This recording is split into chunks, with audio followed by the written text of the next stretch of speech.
ఇక నిన్న ఓల్డ్ సిటీలో జరిగిన అగ్ని ప్రమాదంపై అయితే వివరాలను వెల్లడించారు డిఎఫ్ఓ శ్రీదాస్.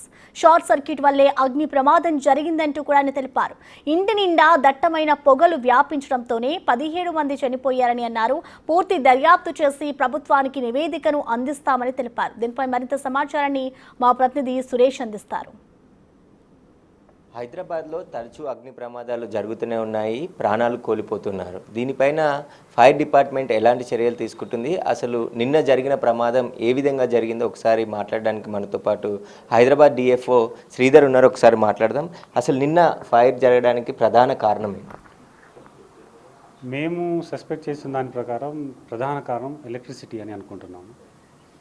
ఇంకా ఫర్దర్ ఇన్వెస్టిగేషన్లో ఒకవేళ వేరే ఏదైనా కోణం ఉందో తెలియదు, కానీ ఇప్పటికైతే మేము మా అంచనా ప్రకారం ఎలక్ట్రిసిటీ ఆరిజిన్ వల్లనే స్టార్టింగ్లో మీరు నిన్న చూసినట్లయితే ఆ ప్యాసేజ్ ఏదైతే ఉందో ప్యాసేజ్ పక్కనే అక్కడ గ్రౌండ్ ఫ్లోర్లో స్టార్ట్ అయింది ఎలక్ట్రిసిటీ ఆరిజిన్ వల్ల. అక్కడ నుంచి మిగతా ప్రాంతాలకి స్ప్రెడ్ అయిందని మేము అనుకుంటున్నాం.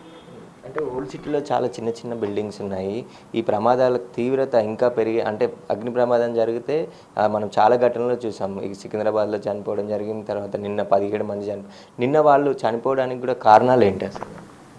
నిన్న వాళ్ళు చనిపోవడానికి ప్రధాన కారణం స్మోక్. జనరల్గా మనకు ఫైర్లో చనిపోవడం కంటే స్మోక్ వల్లనే ఎక్కువ మంది చనిపోతారు. నిన్న చనిపోయిన వాళ్ళ యొక్క శరీరాలను గమనిస్తే వాళ్ళపైన బర్న్ ఇంజురీస్ చాలా తక్కువ ఉన్నాయి, కొందరికి అక్కడక్కడ ఉన్నాయి, కానీ ఎక్కువ స్మోక్ వల్లనే చనిపోయారు. ఇలా ఏదైతే కంజెస్టెడ్ బిల్డింగ్లో ఒకటే ప్యాసేజ్ ఉండి అక్కడే ఫైర్ అయ్యి ఆల్టర్నేటివ్ రూట్ బయటికి పడే మార్గం లేని పక్షంలో లోపలే ఏదైతే ఎవరైతే ఇరుక్కున్నారో వాళ్ళకు ఈ స్మోక్ వల్ల చనిపోయే అవకాశాలు ఎక్కువ.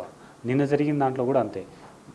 మిగతా అన్ని వైపులా క్లియర్గా మూసుకొని ఉండడం, స్మోక్ బయటికి పోయే ఛాన్స్ లేకపోవడము, వాళ్ళకు కూడా అక్కడే ఫైర్ అవ్వడం, అక్కడ నుంచి మళ్ళీ బయటికి రావడానికి స్కోప్ లేకపోవడం, ఫైర్ ఎక్కువ ఉండడం, ఆల్టర్నేటివ్ రూట్ లేకపోవడం వల్లనే వాళ్ళు చనిపోయారు.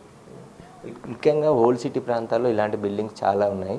ఇప్పటికైనా ఫైర్ సేఫ్టీ కావచ్చు, జిహెచ్ఎంసి అంటే అనుమతులు ఇచ్చే కొత్త బిల్డింగ్లకు కావచ్చు, పాత వాటికి ఇలాంటి గమనించడానికి కోఆర్డినేషన్గా ఏమైనా స్పెషల్ డ్రైవ్ చేశారు?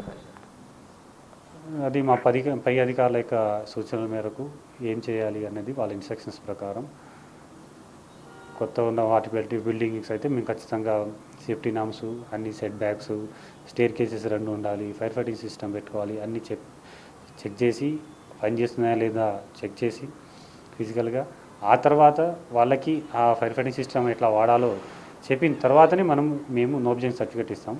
ఎగ్జిస్టింగ్ బిల్డింగ్స్ విషయంలో ఇప్పుడు గవర్నమెంట్ ప్రభుత్వం మా యొక్క పై అధికారులు సూచనల ప్రకారం మేము నడుచుకుంటాం.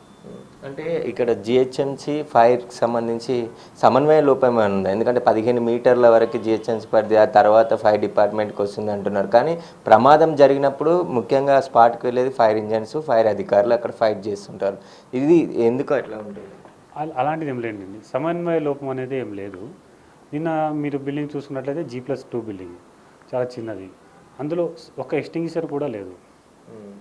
ఎలక్ట్రిసిటీ వల్ల ఫైర్ అయింది కాబట్టి ఒక ఎక్స్టింగ్విషర్ ఉన్నట్లయితే ఆ ఎక్స్టింగ్విషర్తో ఆ ఫైర్ని కంట్రోల్ చేస్తే ఇంత పెద్ద కాకపోవు. అక్కడ నుంచి అది స్ప్రెడ్ అయిపోయింది, వాళ్ళకు కూడా అవగాహన లేదు, దానివల్ల ఎక్కువ స్ప్రెడ్ అయిపోయింది. సమాచారం ఇవ్వడం కూడా లేట్ అయింది. సుమారు 5 గంటల ప్రాంతంలో అయితే మాకు 6:16కి ఇన్ఫర్మేషన్ వచ్చింది. బాగా ఆలస్యం అవ్వడం కూడా ప్రమాదం తీవ్రత పెరగడానికి ఒక కారణం. సమన్వయం లోపం అనే లేదు. నిన్న మీరు చూసినట్టయితే డిఆర్ఎఫ్ సిబ్బంది కూడా వచ్చారు, వాళ్ళు కూడా మాతో ఫైర్ ఫైటింగ్లో రెస్క్యూలో పార్టిసిపేట్ చేశారు. మేము కోఆర్డినేషన్తోనే పనిచేస్తున్నాం. ప్రభుత్వ విభాగాలన్నీ జిహెచ్ఎంసీ కానీ, ఫైర్ కానీ, హెచ్ఎండబ్ల్యూఎస్, ఎలక్ట్రిసిటీ ఏ డిపార్ట్మెంట్ ఉన్నా ఖచ్చితంగా ఇలాంటి ఇన్సిడెంట్ అయినప్పుడు సమన్వయంతో ప్రజల యొక్క ప్రాణాలని, ఆస్తుల్ని కాపాడడానికే ప్రయత్నం చేస్తాం. అంటే నిన్న వాళ్ళ బంధువులు ఆరోపిస్తారు, అక్కడ ఉన్న వాళ్ళు ఫైర్ ఇంజన్లో వాటర్ అయిపోయింది, ఫస్ట్ సారి ఫైర్ ఇంజన్ వచ్చిన తర్వాత నెక్స్ట్ వచ్చే వరకు వాటర్ లేదు అని చెప్పి వాళ్ళు అంటున్నారు. దీన్ని మా fire tender water capacity 4500 litres ఉంటుందండి. ఒకసారి వాటర్ యూజ్ చేసిందో ఇక సాధారణంగా మా బండ్లు ఎప్పుడు నిండే ఉంటాయి. మీరు ఏ టైంలో కూడా చెక్ చేసినా కూడా ఫుల్ ట్యాంకే ఉంటుంది. మేము ఫైర్ పోయిన తర్వాత తిరిగి స్టేషన్కి వచ్చేటప్పుడు డైరెక్ట్ స్టేషన్కి రావు, అక్కడ నుంచి వాటర్ సోర్స్కి వెళ్ళి వాటర్ నింపుకొని వచ్చిన తర్వాతనే మళ్ళీ స్టేషన్కి వస్తాం. ఎప్పుడు కూడా మీరు ఏ టైంలో అయినా చెక్ చేసుకున్నా 4500 లీటర్స్ ఫుల్ ట్యాంక్ ఉంటుంది మాది. ఇక సాధారణంగా కొందరు కామెంట్ చేస్తుంటారు, ఆలస్యంగా వచ్చారు, నీళ్లు లేవు, అది లేదు, ఇది లేదు. అలాంటిది ఏం లేవండి. ఖచ్చితంగా వాటర్ ఉంటాయి, మా దాంట్లో ఫుల్ ట్యాంక్ ఉంటుంది. వెంటనే మేము అక్కడ నుంచి నిన్న 11 బండ్లు వచ్చినాయి. అందులో వాటర్ బౌజర్స్ 3 ఉన్నాయి. ఒక్కొక్క వాటర్ బౌజర్ కెపాసిటీ 9000 లీటర్స్ ఒకటి, 10,000 ఒకటి, 14,000. దీంతోపాటు మేము హెచ్ఎండిఎఫ్ఎస్ వాళ్ళతో కూడా కోఆర్డినేట్ చేసుకుంటాం. వాళ్ళు కూడా మాకు వాటర్ సప్లై చేస్తారు. వాటర్కి లేదు అనేది లేదు, ఇక కొందరు కావాలని చెప్తాం, కానీ వాటర్ ఖచ్చితంగా పూర్తిగా ఉన్నాయి.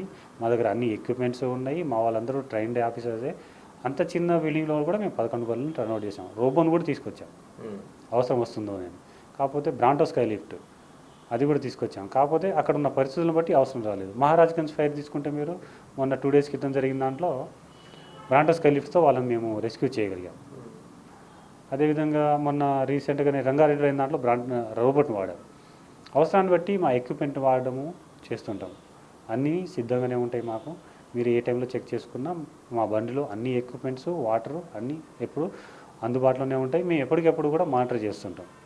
ఎప్పుడు స్టేషన్ పోయినా ఫస్ట్ బండి చూసి బండిలో ట్యాంక్ ఎంత ఉంది, బండిలో డీజిల్ ఎంత ఉంది, నీళ్ళు ఎంత ఉన్నాయి, ఏమేమి ఎక్విప్మెంట్ ఉన్నాయి, ఎవరెవరు సిబ్బంది ఉన్నారు, ఇవన్నీ మేము చూసుకుంటాము. 1 minute టర్న్అవుట్ అవుతాం.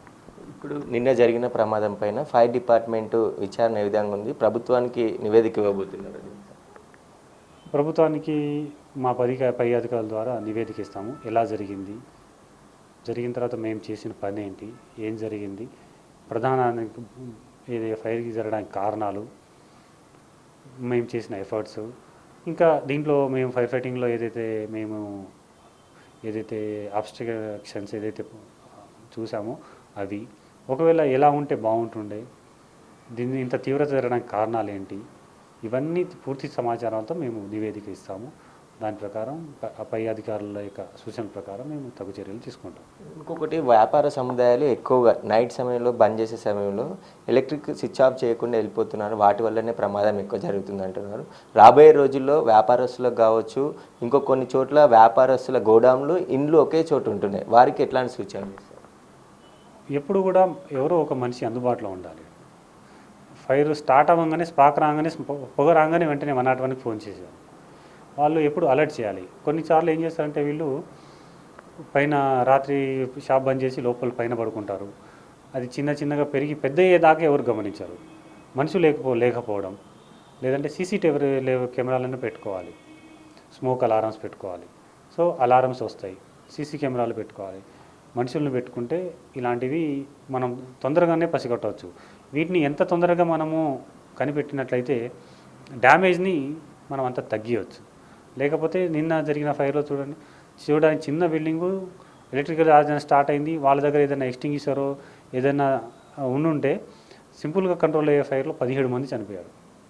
సో అది ఇన్సిపియెంట్ స్టేజ్లో ఉన్నప్పుడు మనం దాన్ని కంట్రోల్ చేయలేకపోతే దాని యొక్క తీవ్రత అనేది ఇలాంటి కంజెస్టెడ్ బిల్డింగ్స్లో వెంటిలేషన్ లేకుండా ఆల్టర్నేటివ్ స్టేర్ కేస్ లేని వాటిల్లో ప్రమాద తీవ్రత చాలా ఎక్కువగా ఉంటుంది. నిన్న ఏదైతే ప్రమాదానికి గురైన ఇండ్లు ఉందో దాంట్లో రీసెంట్గా వైరింగ్ ఏమైనా చేంజ్ చేశారా సార్? దానికి సంబంధించి ఎప్పటి నుండి ఉన్న బిల్డింగ్?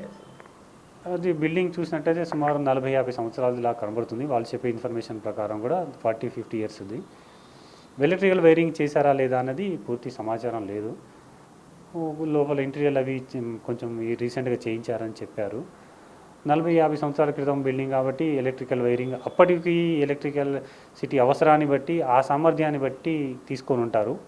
ఇప్పుడు దాని మీద లోడ్ కొంచెం పెరిగి ఉంటుంది. హీటర్లు, ఏసీలు, లైటింగ్స్, ఫ్యాన్స్, ఇంకా ఇళ్ళలో ఉపయోగించే కుక్కర్లు కానీ, మిక్సీలు కానీ, వాషింగ్ మిషన్, కానీ వాటి మీద ఎక్కువ లోడ్ పెరిగినా కానీ వాటి యొక్క సామర్థ్యం పెరగలేదు. కాబట్టి దానివల్లనే లేదా లీకేజ్ ఉండడము, లూజ్ వైర్లు ఉండడము. మీరు ఓల్డ్ సిటీలో గమనిస్తుంటే రోడ్డు పక్కన అంతా లూజ్ వైర్లు కనబడుతుంటాయి. సో ఇలాంటివి ఉండడం వల్లనే జరుగుతున్నాయి. ఇలాంటి వాటిని ఎలక్ట్రికల్ ఆడిట్ తప్పనిసరిగా చేయించుకోవాలి రెగ్యులర్గా. అలా చేయించుకొని దాని యొక్క లోడ్ని చెక్ చేసుకొని దాని తగ్గట్టు మనం చేసుకున్నట్లయితే ఇలాంటి ప్రమాదాలు జరగకుండా మనం కంట్రోల్ చేయవచ్చు. ఇంకా ఎండాకాలం 20 రోజుల పైన ఉంది. ఇక్కడ స్పెషల్ డ్రైవ్స్ ఏమైనా చేస్తారు హైదరాబాద్లో? ఎట్లాంటి సూచనలు చేస్తారు? ఇంకా బీద అగ్ని ప్రమాదాల తీవ్రత తగ్గించడానికి ఫైర్ డిపార్ట్మెంట్ ఎలాంటి చర్యలు తీసుకుంటారు? మేము ప్రతి వారం కనీసం 3 నుంచి 4 అవేర్నెస్ ప్రోగ్రామ్ కండక్ట్ చేస్తుంటాం. ప్రతి బిల్డింగ్లో కానీ స్కూళ్ళు కానీ ఇప్పుడు కాలేజీలు నడిచినప్పుడు లేదంటే వాణిజ్య సముదాయాల్లో పోయి వాళ్ళకి అవేర్నెస్ కండక్ట్ చేస్తుంటాం. ఫైర్ కాకుండా ఎలాంటి జాగ్రత్తలు పాటించాలి, ఒకవేళ ఫైర్ అయినట్లయితే దాన్ని ఎట్లా కంట్రోల్ చేయాలి అనే దాని మీద మేము రెగ్యులర్గా ప్రజలకి అవగాహన కార్యక్రమాలు కల్పిస్తున్నాం. అదేవిధంగా మనకు సిటీలో ఏదైనా ప్రధాన కారణం ఏదైతే ఉందో ఎలక్ట్రికల్ వైరింగ్ చెక్ చేసుకోండి, లూజ్ కనెక్షన్లో జాయింట్స్ లాంటివి పెట్టుకోకండి, వాటి యొక్క సరైన పద్ధతిలో వాడండి, అనవసరంగా వాటి మీద లోడ్ పెంచకండి అని వాళ్ళకు తరచుగా మేము అవగాహన కార్యక్రమాల్లో చెప్తుంటాం. అయితే నిన్న జరిగిన ప్రమాదంలో స్మోక్ ఎక్కువగా పీల్చుకోవడంతోనే స్పాట్లోనే 17 మంది చనిపోయి ఉంటారని చెప్పేసి కూడా అనుమానిస్తారు. షార్ట్ సర్క్యూటే ఈ ప్రమాదానికి ప్రధాన కారణం అని చెప్పేసి కూడా గుర్తించినట్టు ఫైర్ అధికారులు చెప్తున్నారు. కెమెరామెన్ చైతన్యతో సురేష్, బిగ్ టీవీ, హైదరాబాద్.